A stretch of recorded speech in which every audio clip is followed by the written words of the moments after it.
नाज़रीन, पीडीएम जो कि लाहौर जलसे की हाइप पैदा करने में कामयाब रही, ऐसा लगने लगा था कि शायद लाहौर में होने वाला जो जलसा है वो हुकूमत को घर भेजने में मददगार साबित होगा, बल्कि हुकूमत तो घर गई उस जलसे के बाद।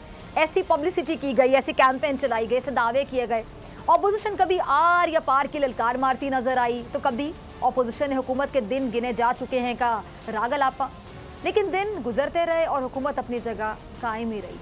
फिर इस्तीफ़ों का शोशा छोड़ा गया और ये तासुर जमाने की कोशिश की गई कि ऑपोजिशन यहाँ इस्तीफ़ों की लाइन लगा देगी तो हुकूमत की अपनी शायद लाइन कट जाएगी। लेकिन फिर दुनिया ने देखा कि ना इस्तीफ़े आए और ना हुकूमत टस से मस हुई और ना हुकूमत की कोई लाइन काट सका, लाइन नहीं कट सकी। उल्टा हुकूमत और ऑपोजिशन की इस रस्साकशी में कह लें कि ऑपोजिशन इत्तेहाद में से पीपल्स पार्टी साइड लाइन हो गई। फिर ऑपोजिशन ने लॉन्ग मार्च का शोशा छोड़ दिया, लेकिन क्या हुआ, लॉन्ग मार्च को शायद ठंड लग गई। ऑपोजिशन ने लॉन्ग मार्च के नाम पर हुकूमत को दबाने और धमकाने की जो कोशिश की, इसका भी हुकूमत की सेहत पर कुछ असर नहीं हुआ। अच्छा, ऑपोजिशन ने लॉन्ग मार्च की भी हाइप तो बहुत बनाई थी, लेकिन ये भी अब तक इनके कुछ मेरे ख्याल से काम नहीं आ सकी, या जैसे चाहते थे उस तरह काम नहीं आ सकी। अच्छा नाज़रीन, किसी चीज़ के बारे में अगर इतनी ज़्यादा सनसनी फैला दी जाए और वो चीज़ सामने ही ना आए, तो फिर ना सनसनी बाकी रहती है और ना ही उस चीज़ में कोई इंटरेस्ट या दिलचस्पी बाकी रहती है। अगर सनसनी ज़रूरत से ज़्यादा फैला दी जाए, बहुत ज़्यादा, तो फिर काम ना होने पर ज़िल्लत का सामना करना पड़ता है, ज़िल्लत उठाना पड़ती है। और इसी तरह अब ऑपोजिशन के साथ भी हो रहा है कि दावे बड़े बड़े और हकीकत कुछ भी नहीं। अच्छा, ऑपोजिशन ने अब लॉन्ग मार्च की तारीख का ऐलान कर दिया, लेकिन इससे भी हम देख रहे हैं कि हुकूमत को कोई फ़र्क नहीं पड़ा और ना ही अवाम इसको सीरियस ले रही है, क्योंकि सियासी हलकों के मुताबिक ऑपोजिशन लॉन्ग मार्च करने का ढिंडोरा बहुत देर से पीट रही है। इसलिए अब मार्च की कॉल देना और मार्च करना भी ज़्यादा आप कह लें कि मौसर होता नज़र नहीं आ रहा। और जो सच्ची बात है, जो हकीकत है कि ऑपोजिशन तहरीक वज़ीर-ए-आज़म इमरान खान साहब के ख़िलाफ़ चला रही है, ऐसा ही है, लेकिन जो तनकीद है वो पाक फ़ौज पर हो रही है, अस्करी क़यादत पर हो रही है। अब मुझे कोई समझा दे कि ये कौन सी पाकिस्तान की खिदमत है या ये कौन सी अवाम की खिदमत है।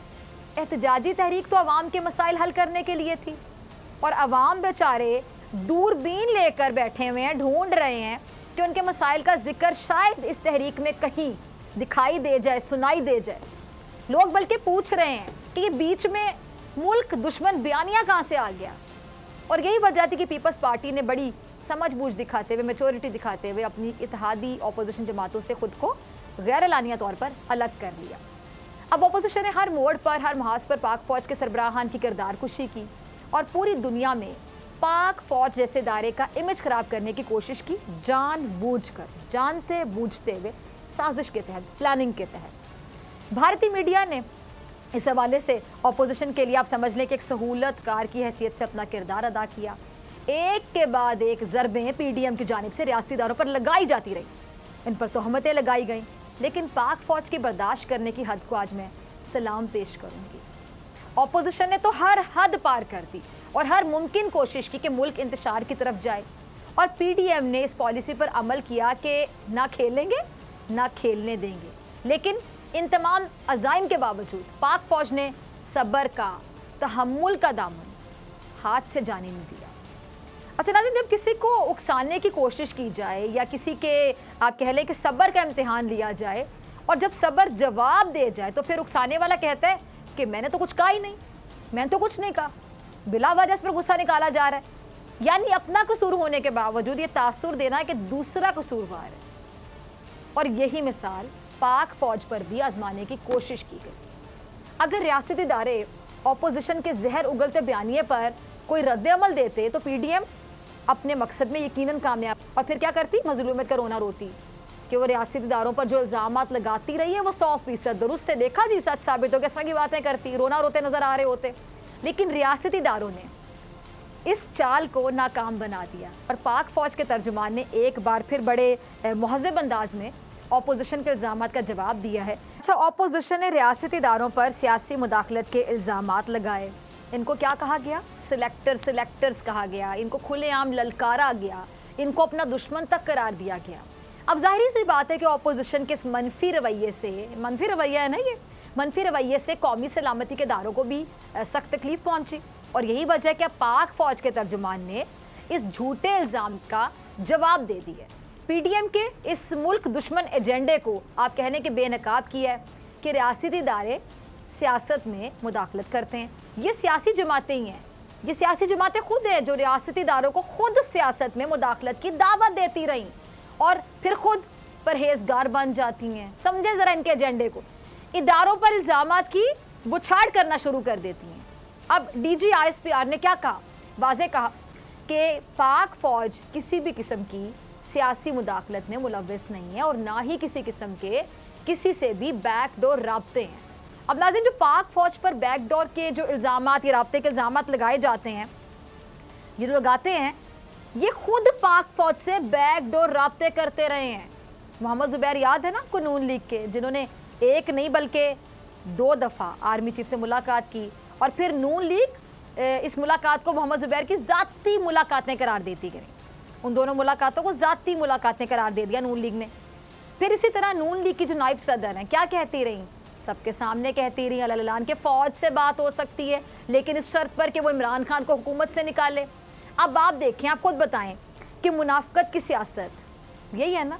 ये मुनाफ़क़त की सियासत ज़रा मुलाहिज़ा कीजिए कि नून लीग खुद पाक फ़ौज को गैर आइनी इक़दाम करने का कह रही है, सरेआम कह रही है, अल-ऐलान कह रही है। अब पाक फ़ौज और दीगर रियासती इदारे हैं, उनको तो ये लोग खुद घसीटते हैं और बाद में उन्हीं का इमेज ख़राब करते नज़र आते हैं ये लोग। डीजी आईएसपीआर ने क्या कहा कि जो लोग कौमी सलामती के इदारों को लेकर क्या सराहियाँ कर रहे हैं, वो इनसे दरख्वास्त करते हैं कि ऐसा ना करें। और सबसे बढ़कर डीजी आईएसपीआर ने एक अहम बात की, ये वही अहम बात है जो बिलावल जरदारी ने भी की। बिलावल ने नून लीग के कायद से कौमी सलामती के इदारों पर इल्ज़ामात के सबूत मांगे थे, आपको याद होगा। अब इसी तरह डीजी आईएसपीआर ने भी अपोजिशन से उनके इल्ज़ामात के सबूत देने का मुतालिबा कर दिया। और इससे भी अहम बात, जो तर्जुमान पाक फ़ौज ने खित्ते में अमन की बर्बादी का जिम्मेदार भारत को करार दिया है, उनकी इस बात में एक आप समझ लें कि एक बड़ा पैगाम है कि अपोजिशन भारत का मोहरा ना बने, वो ज़बान इस्तेमाल ना करे जो भारत करता है।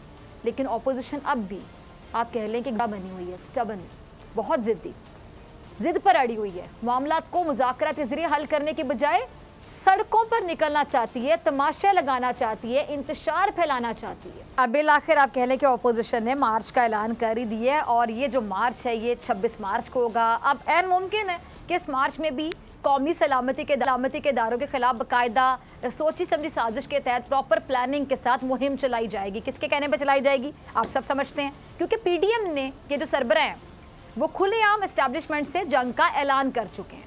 ऑपोजिशन हुकूमत के खिलाफ कामयाबी चाहती है लेकिन अपनी करतूतों की वजह से बाकायदा एक बंद गली में पहुंच गई है, लेकिन इन लोगों को समझ नहीं आ रही। अब कहीं ऐसा ना हो कि पीडीएम का इस्लामाबाद का मार्च वो गली हो जहां पीडीएम को वो क्या कहते हैं कि लेने के देने पड़ जाएं और फिर शायद इनको कभी वापसी का रास्ता ना मिले, और इसके बहुत चांसेस हैं। जेयूआई के सरबराह ने लॉन्ग मार्च के ऐलान के साथ साथ एक दावा और भी किया। वो दावा ये था कि सेनेट इलेक्शन पीडीएम मुत्तहिद होकर लड़ेगी। अब ये ऐलान अगर देखा जाए, ये ऐलान इस बात का सबूत है कि पीडीएम के इमाम इस मामले में पीपल्स पार्टी के पीछे खड़े होने पर मजबूर हो गए हैं। इमाम के पीछे लोग खड़े होते हैं, इमाम अगर पीछे खड़ा हो तो सोचें ज़रा। पीपल्स पार्टी ने अपनी बेहतरीन हिकमत अमली की वजह से, अच्छी स्ट्रैटेजी की वजह से मुल्क दुश्मनों की बोली बोलने वाली पीडीएम को घुटने टेकने पे मजबूर कर दिया, ऐसा समझ लें। अब यहाँ सवाल एक और पैदा होता है। सवाल ये कि जेयूआई और मुस्लिम लीग नून जो असम्बलीज को जाली करार देती रही, अब सेनेट इलेक्शन में अपोजिशन जमातें मिलकर हुकूमत के खिलाफ महाज से जाएंगे। किस लिए? उसी जाली पार्लियामेंट में जाने के लिए? क्या ये डूब मरने का मुकाम नहीं है? ये है पीडीएम का दोहरा मयार। और दूसरा नुक्ता एक और, वो ये कि अगर सेनेट इलेक्शन ही लड़ना है तो फिर ऑपोजिशन मार्च क्यों करना चाहती है? क्योंकि मार्च का मकसद क्या था? हुकूमत का खात्मा। मार्च का मकसद क्या था? पार्लियामेंट का खात्मा। फिर ये सेनेट इलेक्शन में हिस्सा क्यों? अब सच क्या नाज़रीन कि ऑपोजिशन सेनेट में धांधली और हॉर्स ट्रेडिंग करके हुकूमत को हराना चाहती है, लेकिन ये दाल भी गलती नज़र नहीं आ रही।